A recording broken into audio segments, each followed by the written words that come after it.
रात के ठीक 12:03 पर शहर की सुनसान सड़कों पर सिर्फ हवा की सीटी और दूर से आती कारों की आवाजें थीं। उसी वक्त आरजे विवेक अपनी रेडियो शो मिडनाइट कॉन्फेशन के लिए माइक्रोफोन ऑन करता है।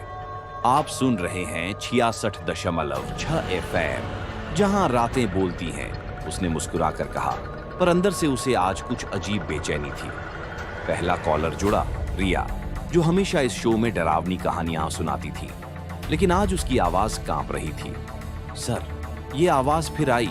रेडियो पर कोई मरा हुआ आदमी कुछ बोलता है, उसने कहा। विवेक हंस पड़ा। रिया, तुम फिर से हॉरर मूड में हो क्या? लेकिन तभी दोनों के हेडफोन में भयानक स्टैटिक गूंजा।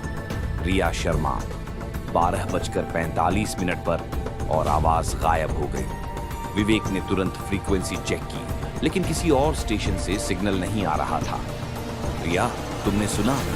वो बस सिसकते हुए बोली। वो मेरी आवाज थी सर, लेकिन मैं तो कुछ बोल ही नहीं रही थी। विवेक ने घड़ी देखी, 12:20 बजे रात। उसने बात बदल दी, पर भीतर डर बैठ गया।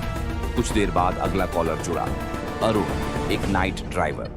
सर, मैं तो बस सुनने के लिए कॉल किया था, पर आपके शो में ये 66.6 का चैनल कहां से आया? विवेक चौंका। क्या मतलब? अरुण बोला। मेरे रेडियो में कोई आवाज आई, बोला कि अगला नाम अरुण है, 1:05 पर। मैंने तो डर के मारे कार साइड में रोक दी। स्टूडियो में हवा भारी हो गई। विवेक ने रिकॉर्डिंग रिवाइंड की और वही स्टैटिक फिर उभरा।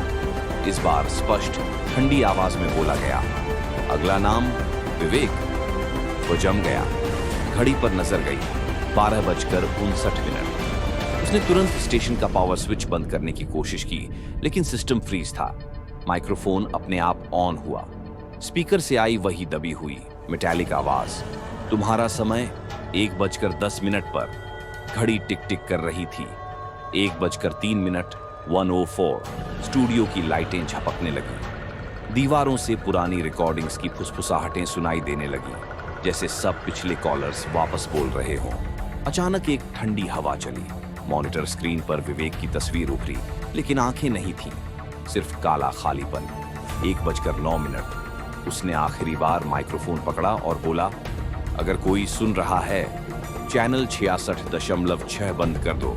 1:10। लाइटें बंद, रेडियो साइलेंट।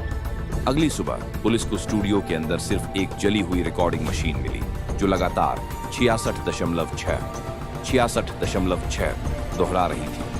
रिया और अरुण दोनों अपने अपने घरों में मृत पाए गए, ठीक उसी समय पर जैसा रेडियो ने कहा था। और उसी रात से जब भी कोई रेडियो पर चैनल बदलते बदलते 66.6 FM पर पहुंचता है, उसे अपने नाम की गूंज सुनाई देती है।